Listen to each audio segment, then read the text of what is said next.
Assalamualaikum warahmatullahi wabarakatuh, sahabat muslim dimanapun Anda berada. Kembali bersama kami Bangkit Islam Channel, kami membahas seputar sejarah dunia Islam. Semoga apa yang disampaikan dalam video ini bermanfaat bagi kita semuanya, amin ya rabbal alamin. Syekh Muhammad Nawawi Al-Jawi Al-Bantani adalah seorang ulama Indonesia bertaraf internasional yang menjadi imam Masjidil Haram. Ia bergelar Al-Bantani karena berasal dari Banten, Indonesia.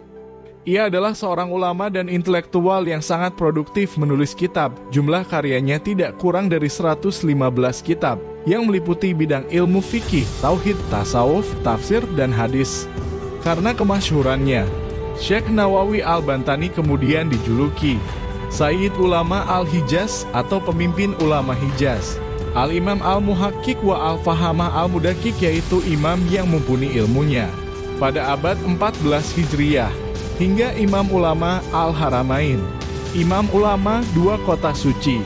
Syekh Nawawi lahir di Kampung Tanara, Desa Tanara, sebuah desa kecil di Kecamatan Tirtaesa dulu, sekarang Kecamatan Tanara, Kabupaten Serang, Banten. Pada tahun 1230 Hijriah atau 1815 Masehi dengan nama Muhammad Nawawi bin Umar bin Arabi Al-Bantani. Dia adalah sulung dari 7 bersaudara, yaitu Ahmad Syihabuddin, Tamim, Said, Abdullah, Sakilah, dan Sariyah. Ia merupakan generasi ke-12 dari Sultan Maulana Hasanuddin, Raja pertama Banten, putra Sunan Gunung Jati, Cirebon. Nasabnya melalui jalur Kesultanan Banten ini sampai kepada Nabi Muhammad Sallallahu Alaihi Wasallam. Ayah Syekh Nawawi merupakan seorang ulama lokal di Banten, Syekh Umar bin Arabi Al-Bantani, sedangkan ibunya bernama Zubaidah, seorang ibu rumah tangga biasa. Syekh Nawawi menikah dengan Nyai Nasimah, gadis asal Tanara, Serang, dan dikaruniai 3 orang anak, Nafisah, Maryam, Rubiah. Sang istri wafat mendahului dia sejak berusia 5 tahun. Syekh Nawawi sudah mulai belajar ilmu agama Islam langsung dari ayahnya. Bersama saudara-saudara kandungnya, Syekh Nawawi mempelajari tentang pengetahuan dasar bahasa Arab, fikih, tauhid, Al-Quran, dan tafsir. Pada usia 8 tahun bersama kedua adiknya Tamim dan Ahmad, Syekh Nawawi berguru kepada Kiai Haji Sahal, salah seorang ulama terkenal di Banten saat itu. Kemudian melanjutkan kegiatan menimba ilmu kepada Syekh Baing Yusuf Purwakarta. Di usianya yang belum genap 15 tahun, Syekh Nawawi telah mengajar banyak orang. Sampai kemudian ia mencari tempat di pinggir pantai agar lebih leluasa mengajar murid-muridnya yang kian hari bertambah banyak. Baru setelah usianya mencapai 15 tahun, Syekh Nawawi menunaikan haji dan kemudian berguru kepada sejumlah ulama masyhur di Mekah saat itu.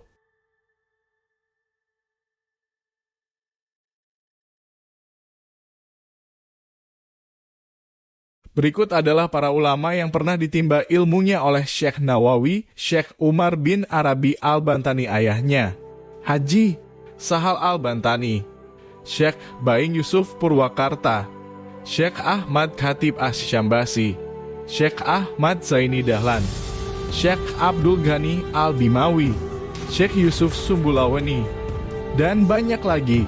Setelah 3 tahun bermukim di Mekah, Syekh Nawawi pulang ke Banten sekitar tahun 1828 Masehi. Sampai di tanah air dia menyaksikan praktik-praktik ketidakadilan, kesewenang-wenangan, dan penindasan yang dilakukan pemerintah Hindia Belanda terhadap rakyat.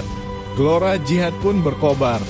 Sebagai intelektual yang memiliki komitmen tinggi terhadap prinsip-prinsip keadilan dan kebenaran, Syekh Nawawi kemudian berdakwah keliling Banten, mengobarkan perlawanan terhadap penjajah sampai pemerintah Belanda membatasi gerak-geriknya, seperti dilarang berkhutbah di masjid-masjid.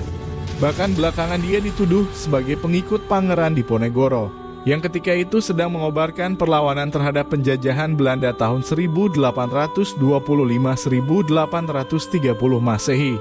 Hingga akhirnya ia kembali ke Mekah setelah ada tekanan pengusiran dari Belanda, tepat ketika puncak terjadinya perlawanan Pangeran Diponegoro pada tahun 1830. Begitu sampai di Mekah, dia segera kembali memperdalam ilmu agama kepada guru-gurunya. Syekh Nawawi mulai masyhur ketika menetap di Syi'ib Ali, Mekah. Dia mengajar di halaman rumahnya. Mula-mula muridnya cuma puluhan, tetapi semakin lama jumlahnya kian banyak. Mereka datang dari berbagai penjuru dunia. Hingga jadilah Syekh Nawawi Al-Bantani sebagai ulama yang dikenal piawai dalam ilmu agama, terutama tentang tauhid, fikih, tafsir, dan tasawuf. Nama Syekh Nawawi Al-Bantani semakin masyhur ketika dia ditunjuk sebagai Imam Masjidil Haram, menggantikan Syekh Ahmad Khotib Al-Syambasi atau Syekh Ahmad Khatib Al-Minangkabawi. Tidak hanya di kota Mekah dan Madinah saja dia dikenal, bahkan di negeri Suriah, Mesir, Turki, hingga Hindustan namanya begitu masyhur.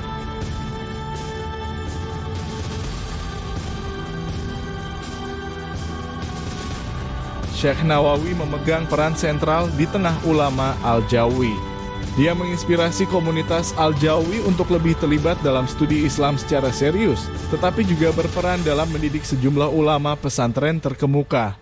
Bagi Syekh Nawawi, masyarakat Islam di Indonesia harus dibebaskan dari belenggu kolonialisme. Dengan mencapai kemerdekaan, ajaran-ajaran Islam akan dengan mudah dilaksanakan di Nusantara. Pemikiran ini mendorong Syekh Nawawi untuk selalu mengikuti perkembangan dan perjuangan di tanah air dari para murid yang berasal dari Indonesia serta menyumbangkan. Selain pelajaran agama, Syekh Nawawi juga mengajarkan makna kemerdekaan, anti-kolonialisme, dan imperialisme dengan cara yang halus. Mencetak kader patriotik yang di kemudian hari mampu menegakkan kebenaran. Perjuangan yang dilakukan Syekh Nawawi memang tidak dalam bentuk revolusi fisik, namun lewat pendidikan dalam menumbuhkan semangat kebangkitan dan jiwa nasionalisme. Di samping itu, upaya pembinaan yang dilakukan Syekh Nawawi terhadap komunitas Al-Jawi di Mekah juga menjadi perhatian serius dari pemerintahan Belanda di Indonesia. Produktivitas komunitas Al-Jawi untuk menghasilkan alumni-alumni yang memiliki integritas keilmuan agama dan jiwa nasionalisme menjadi kekhawatiran tersendiri bagi Belanda.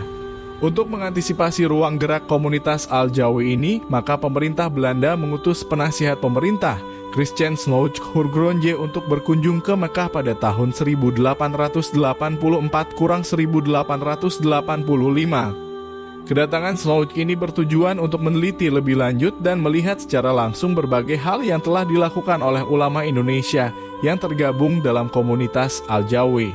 Di antara murid-murid Syekh Nawawi yang menjadi ulama berpengaruh antara lain Syekh Muhammad Mahfudz Etarmasi, Syekh Khalil Al-Bangkalani Madura, Syekh Tubagus Ahmad Bakri As-Sampuri, Syekh Tubagus Muhammad Asnawi Al-Bantani Caringin, Labuan, Pandeglang, dan banyak lagi.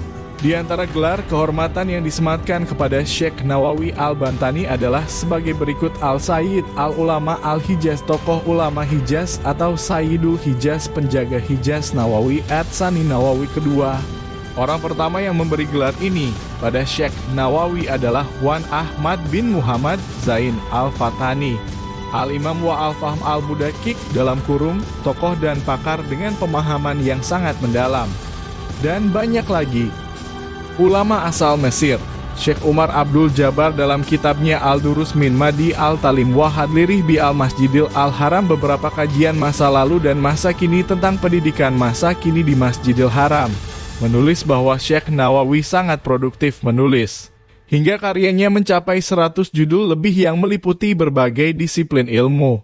Banyak pula karyanya yang berupa syarah atau komentar terhadap kitab-kitab klasik. Sebagian dari karya-karya Syekh Nawawi diantaranya adalah sebagai berikut: Al-Samar Al-Yaniyah Syarah Al-Riyadh Al-Badiyah, Al-Aqd Al-Samin Syarah Fat Al-Mubin, Sulam Al-Munajjah Syarah Safinah Al-Shalah, Bahja Al-Wasail Syarah Al-Risalah Al-Jamiyah Bain Al-Usul wa Al-Fiqh wa Al-Tasawuf.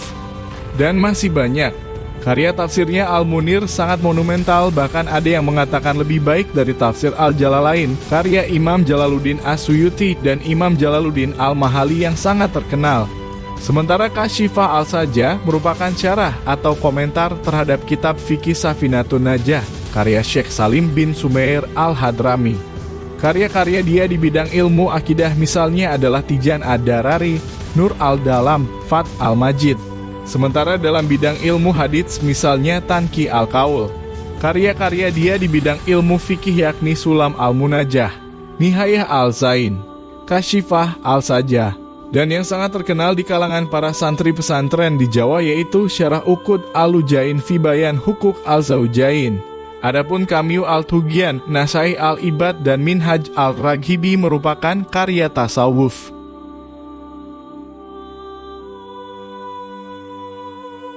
Pada suatu waktu di sebuah perjalanan dalam Syukduf, rumah-rumahan di punggung unta, Syekh Nawawi pernah mengarang kitab dengan menggunakan telunjuknya sebagai lampu. Hal tersebut terjadi karena tidak ada cahaya dalam Syukduf yang ia tumpangi, sementara aspirasi untuk menulis kitab tengah kencang mengisi kepalanya. Syekh Nawawi kemudian berdoa kepada Allah agar telunjuk kirinya dapat menjadi lampu menerangi jari kanan yang akan digunakannya untuk menulis kitab yang kemudian lahir dengan nama Maraki Al-Ubudiyah Syarah Matan Bidayah Al-Hidayah. Itu harus dibayarnya dengan cacat pada jari telunjuk kiri karena cahaya yang diberikan Allah pada telunjuk kirinya itu membawa bekas yang tidak hilang.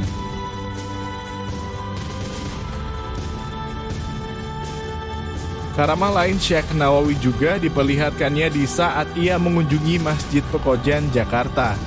Masjid yang dibangun oleh Sayyid Utsman bin Agil bin Yahya Al-Alawi Mufti Betawi, keturunan Rasulullah Shallallahu Alaihi Wasallam, itu ternyata memiliki kiblat yang salah. Padahal yang menentukan kiblat bagi masjid itu adalah Sayyid Utsman sendiri. Tayat saat Syekh Nawawi yang dianggapnya hanya seorang anak remaja, tak dikenal menyalahkan penentuan kiblat Sayyid Utsman, sangat terkejut. Diskusi pun terjadi antara keduanya. Sayyid Utsman tetap berpendirian bahwa kiblat Masjid Pekojan tersebut sudah benar, sementara Syekh Nawawi remaja berpendapat arah kiblat haruslah dibetulkan. Saat kesepakatan tidak bisa diraih karena masing-masing mempertahankan pendapatnya, dengan keras Syekh Nawawi remaja menarik lengan baju Sayyid Utsman dan dirapatkan tubuhnya agar bisa saling mendekat, kemudian berkata, "Lihatlah Sayyid, itulah Ka'bah tempat kiblat kita. Lihat dan perhatikanlah, tidakkah Ka'bah itu terlihat amat jelas? Sementara kiblat masjid ini agak ke kiri. Maka perlulah kiblatnya digeser ke kanan agar tepat menghadap ke arah Ka'bah." Sayyid Utsman termangu. Ka'bah yang ia lihat dengan mengikuti telunjuk Syekh Nawawi remaja memang terlihat jelas. Sayyid Utsman merasa takjub dan menyadari bahwa remaja yang bertubuh kecil di hadapannya itu telah dikaruniai kemuliaan, yakni terbukanya nur basyariyah, yang dengan karamah itu dimanapun dia berada Ka'bah akan tetap terlihat. Dengan penuh hormat, Sayyid Utsman langsung memeluk tubuh kecil Syekh Nawawi. Sampai saat ini di Masjid Pekojan akan terlihat kiblat digeser dan tidak sesuai aslinya.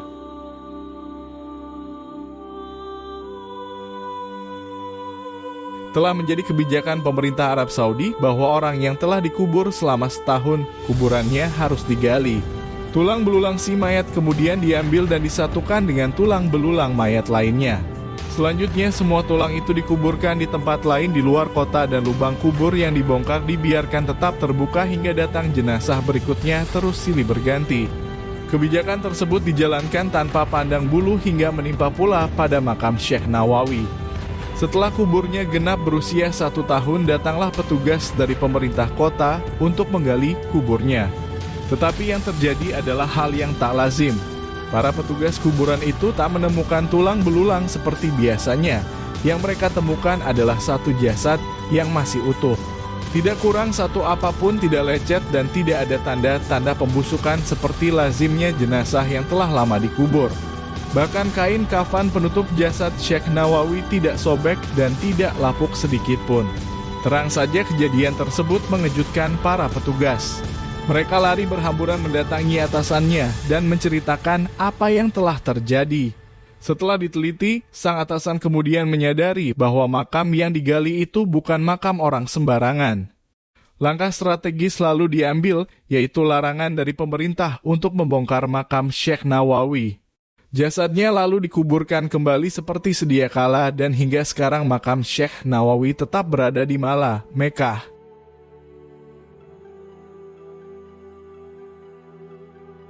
Suatu hari ketika dalam perjalanan, Syekh Nawawi istirahat di sebuah tempat untuk azan kemudian sholat.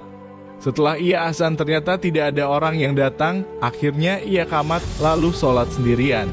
Usai salat, Syekh Nawawi kembali melanjutkan perjalanan, tapi ketika menengok ke belakang, ternyata ada seekor ular raksasa dan mulutnya sedang menganga. Akhirnya ia tersadar bahwa ternyata ia sholat di dalam mulut ular yang sangat besar itu. Syekh Nawawi wafat di Mekah pada tanggal 25 Syawal 1314 Hijriah atau 1897 Masehi. Makamnya terletak di Jannatul Mu'alla, Mekah. Makam dia bersebelahan dengan makam anak perempuan dari Sayyidina Abu Bakar As-Siddiq, Asma binti Abu Bakar Al-Siddiq. Meski wafat di Jazirah Arab, namun hingga kini setiap tahunnya selalu diadakan haul atau peringatan wafatnya Syekh Nawawi Al-Bantani di tanah air. Tepatnya di Pondok Pesantren Nawawi Tanara di Tanara, Serang. Asuhankah? Maruf Amin. Haul Syekh Nawawi selalu ramai dihadiri para santri Nusantara bahkan mancanegara. Demikianlah sekilas kisah Syekh Nawawi Al-Bantani, semoga bermanfaat bagi kita semuanya, ulama Indonesia yang mampu mengharumkan tanah air Indonesia hingga ke tanah suci Mekah bahkan dunia. Sekian dan terima kasih. Wassalamualaikum warahmatullahi wabarakatuh.